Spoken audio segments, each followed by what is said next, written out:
Hello everyone, welcome back to Dream Streams channel. नमस्ते नमस्कारम. How are you all? I hope आप सब मज़े में हैं, बहुत मस्ती कर रहे हैं और खुश हैं. ये वीडियो मैं हिंदी में बोलना चाहती हूँ क्योंकि मैं चाहती हूँ कि ये वीडियो सारे इंडियंस, जितने भी इंडियंस इस वक्त मुझे देख रहे हैं, उनसे दिल से कनेक्ट हो, वो सब मुझे समझ पाएँ. और फॉर दोज जो कि इंग्लिश ही बोलते हैं और उनको हिंदी नहीं समझ आते, उनके लिए मैं सबटाइटल्स ऐड कर दूँगी. लेकिन गाइज, ये वीडियो में मुझे बहुत ज़रूरी बात करनी है आप सबसे, और मुझे मतलब आप सबको ये बताना है कि क्या सीखा मैंने पीछे एयर इंडिया के इंटरव्यू में, और क्या गलतियां आप सब कर रहे हैं जिसकी वजह से आप रिजेक्ट हुए. मैंने वहाँ पे बैठ के पूरे फाइनल राउंड तक मैं वहाँ पे थी, और मैंने वहाँ पे बैठ के बहुत अच्छे से लोगों को ऑब्जर्व किया कि वो क्या गलती कर रहे थे जीडी राउंड में, या वो क्या गलती कर रहे थे पर्सनल राउंड में जिसकी वजह से वो रिजेक्ट हो रहे थे. तो कुछ चीज़ें जो मैं ऑब्जर्व कर पाई हूँ मैं यहाँ पे बोलूँगी. और क्योंकि आगे भी इंटरव्यूज़ आने वाले हैं और आ रहे हैं, मैंने शेयर किया है, अभी एयर इंडिया एक्सप्रेस दोबारा से हायर कर रहा है, तो मेक श्योर अगर आप उस इंटरव्यू में जा रहे हैं तो ये गलतियां रिपीट ना करें. और फर्स्ट ऑफ ऑल गाइज, जितने भी लोग रिजेक्टेड है, जो सिलेक्टेड है उनको तो बहुत बहुत मुबारक है ही, लेकिन जितने भी लोग उस दिन, इतने सारे लोग आए थे, इतने सारे, उनमें से जितने भी लोग रिजेक्ट हो गए हैं उनको भी कॉन्ग्रेचुलेशन.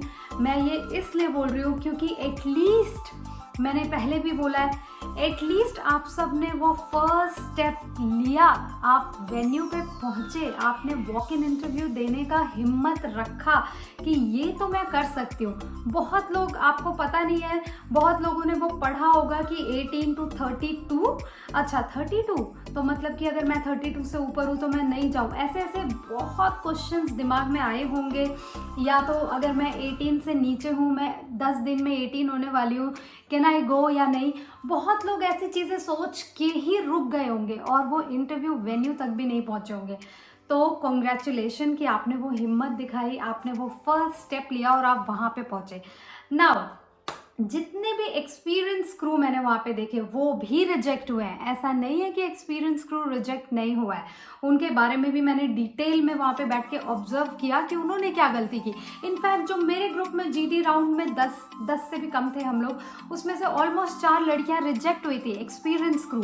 तो वो क्यों रिजेक्ट हुए, आई कैन शेयर एवरीथिंग, और आप ये गलती बिल्कुल रिपीट नहीं करना. मैंने ये हमेशा कहा है कि उस चिड़िया की तरह मत बनो जो कि एक डाल पे, एक टहनी पे बैठ के दूर की दुनिया को देख रही होती है, ऑब्जर्व कर रही होती है, और बस सोच रही होती है कि मैं उड़ूं कि नहीं उड़ूं, क्या पता मैं गिर गई तो, क्या पता मैं उड़ ना पाई तो, क्या पता मैं नीचे चली जाऊं, ये तो बहुत ऊंचा पेड़ है, नहीं मैं नहीं जा सकती, यहाँ पे मैं कंफर्टेबल हूँ, ये मेरा कंफर्ट जोन है और अभी मैं नहीं जा सकती, आई थिंक मैं अभी रेडी नहीं हूँ. तो ज़्यादातर लोग हम में से वो चिड़िया की तरह है जो बैठ के दूर की चीज़ों को बस ऑब्जर्व करके अपने ही जोन में रहना चाहते हैं, कुछ नया ट्राई करना नहीं चाहते, वो अपने कंफर्ट जोन से बाहर निकलना नहीं चाहते. तो जितनी भी ये रिक्वायरमेंट्स है कैबिन क्रू बनने की, या कोई भी फील्ड में, ना ही कैबिन क्रू, कोई भी फील्ड, जितनी भी रिक्वायरमेंट्स हैं वो सब तो साइड हो जाएंगी अगर आपने अपना कंफर्ट जोन छोड़ा. फर्स्ट स्टेप तो लो. इंग्लिश में सारे मलयालीज जो यहाँ पे इंटरव्यू देने आए थे, मलयालीज आई एम सेइंग, सिर्फ मलयालीज नहीं आए थे, but majority was Kerala people in interview. तो मैंने ऑब्जर्व किया उन सबको एक हेजिटेंस थी कि हिंदी मुझे नहीं आती है, और वहाँ पे रिक्वायरमेंट में लिखा है फ्लुएंसी इन हिंदी. लेकिन आपको लगता है कि उन्होंने एक भी क्वेश्चन हिंदी में पूछा है? Rarely guys, very rarely. तो मोस्ट ऑफ द टाइम अगर आप घर पे ही बैठ के सोच लेंगे पर मुझे तो हिंदी आती नहीं, उन्होंने तो फ्लुएंट मांगा है, मैं नहीं जाऊँगी, अभी मैं एलिजिबल नहीं हूँ, मैं 1 साल और प्रिपेयर करूँगी, I will work on my Hindi and then I will go. I would say ये अपने आप को कंफर्ट करने का एक अलग तरीका है. आपको डेफिनेटली जाना चाहिए, अपने कंफर्ट जोन से निकल के देखना चाहिए कि क्या पता वो इंग्लिश के ही क्वेश्चन पूछ रहे हो, क्या पता वो हिंदी से रिलेटेड कुछ पूछ ही ना रहे हो. तो आई ऑलवेज से पहला स्टेप लीजिए, अपना कंफर्ट जोन छोड़िए और आगे बढ़िए। वो चिड़िया मत बनो जो एक डाल पे बैठ के बस लोगों को देख रही है कि वो ये कर रहे हैं, नहीं नहीं पर मैं करूँगी तो ये कमी है। वो पहले करो तो सही, कूदो तो सही, उड़ो तो सही, लेट्स सी, क्या पता आपके पंख बहुत ज़्यादा स्ट्रॉन्ग हो और आप ऑलरेडी वहाँ तक पहुँचने के लिए एलिजिबल हो, और क्या पता पहुँच भी जाओ। तो पहली गलती जो मैंने नोटिस की गाइज, हॉल में जो भी फ्रेशर्स का इंटरव्यू हो रहा था, जीडी राउंड, उस टाइम पे मैंने ऑब्जर्व किया कि कुछ लोग तो बोल ही नहीं रहे थे। अगर 10 लोग हैं, ऐसा तो है नहीं कि अगर आपको टॉपिक दिया for example appearance versus appearance और प्रोडक्टिविटी, तो ऐसा तो है नहीं कि आपको ये समझ नहीं आया या आपके दिमाग में एक भी लाइन नहीं आई इससे रिलेटेड। लेकिन जस्ट इन केस अगर ऐसा हो भी गया कि आपको मे बी अपीयरेंस और प्रोडक्टिविटी का मतलब ही ना समझ आया हो, तो भी जब 4-5 लोगों ने कुछ ना कुछ बोल लिया है तो आपको थोड़ा तो हिंट मिला होगा। एक पॉइंट किसी और लड़की का ही सुना सुनाया एग्जैक्टली रिपीट कर दो, बट बोलो सही, बोलो बोलो बोलो। मैंने ऑब्जर्व किया बहुत लोगों ने बोला ही नहीं, और एज एक्सपीरियंस कैबिन क्रू जो मेरे साथ बैठे थे जीडी में, उनको मैंने अपनी तरफ से अपॉर्चुनिटी दिया।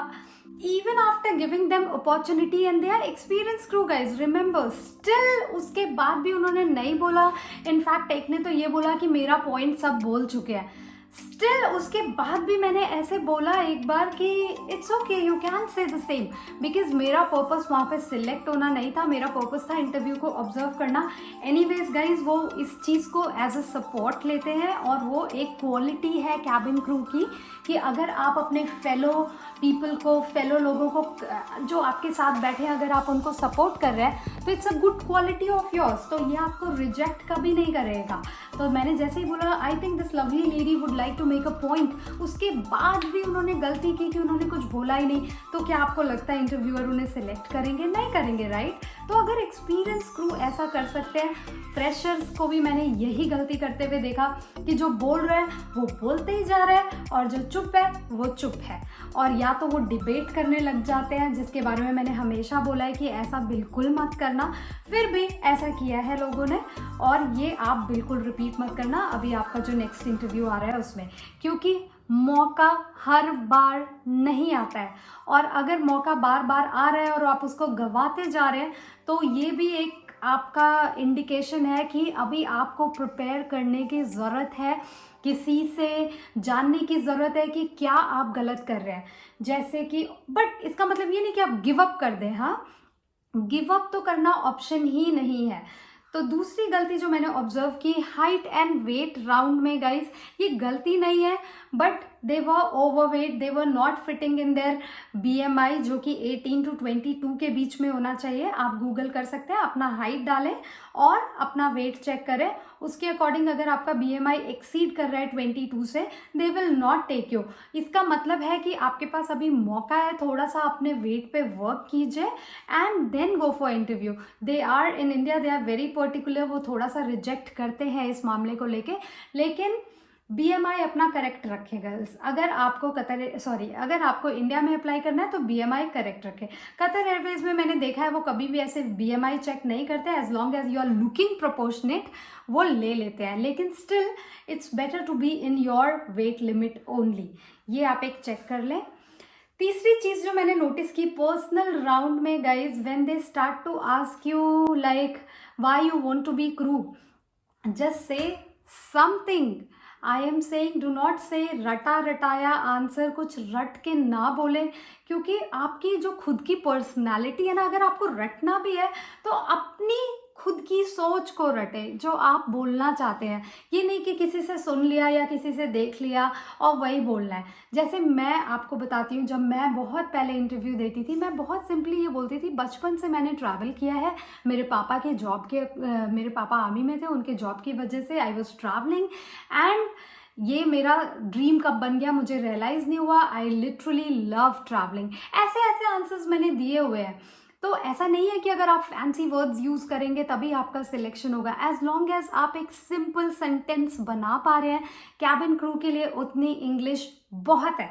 As long as you are able to explain yourself to interviewer, वो आपको समझ पा रहे हैं कि आपने क्या बोला, बहुत है वो। अपने आप को डाउट करना छोड़ दें कि आपका नहीं होगा, आपकी इंग्लिश अच्छी नहीं है, आपकी हिंदी अच्छी नहीं है, आपका कलर ठीक नहीं है, आप काले हैं, आप गोरे हैं, नहीं मैटर करता, लिटरली नहीं मैटर करता। स्पेशली इंडिया में अभी मैंने ऑब्जर्व किया, वो तो स्किन भी नहीं चेक कर रहे गाइस, और वो तो दांत, जो मैं बोलती हूँ इंटरनेशनल में ये एक बहुत इंपॉर्टेंट रोल है, अगर आपके कोई दाग है, कोई कट है, आपको वो निकाल देते हैं। लेकिन मैंने अभी एयर इंडिया के इंटरव्यू में ये ऑब्जर्व किया कि आपके पिंपल्स हैं, आपको स्कार है, आपका जला हुआ है कहीं पे, एक ब्लैक मार्क है, if you are able to conceal it with concealer, even if you are not able to conceal it, कुछ बड़ा मार्क भी है तो भी वो ले रहे हैं, दे रियली नीड क्रू।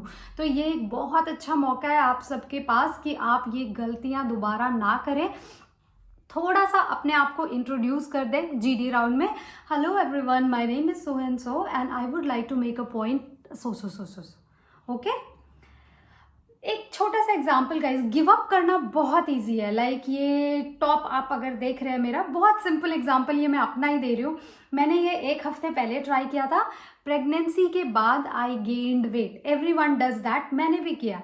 1 हफ्ते पहले इट वॉज नॉट फिटिंग मी, मेरे पास ऑप्शन था, मेरे पास बहुत कपड़े, इसको फोल्ड करके कहीं पे फेंक दो एंड छोड़ो, I will where something else. लेकिन मैंने इसको एज ए चैलेंज लिया कि it's gonna be almost 1 year और अभी भी मैं अपने पुराने कपड़ों में फिट नहीं हो रही हूँ। तो I have a choice to leave it और I have a choice to work out hard little more, work on your body and get into the clothes which you really like to where.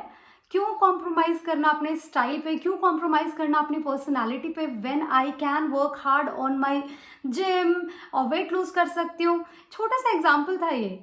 तो बस मैं ये कह रही हूँ guys, give up करना is not an option, आपके पास है ही नहीं वो ऑप्शन। बॉयज हो, गर्ल्स हो, सब कैबिन क्रू बन सकते हैं। लड़के अपने दिमाग से ये निकाल दें कि आपके पास अपॉर्चुनिटीज कम है, बहुत ज़्यादा अपॉर्चुनिटीज है और आने वाले समय में और है। तो be ready, all the best, do not get disappointed and I would like to see you in my coaching classes as soon as possible. Thank you for enrolling guys and supporting me. और first batch, अभी एक और batch शुरू होने वाला है 15 अगस्त को, उसमें आप सब एनरोल कर सकते हैं। Today is the last date. I hope you will mail me reema.sharma89@gmail.com. Bye bye guys, I hope you like this video. Bye.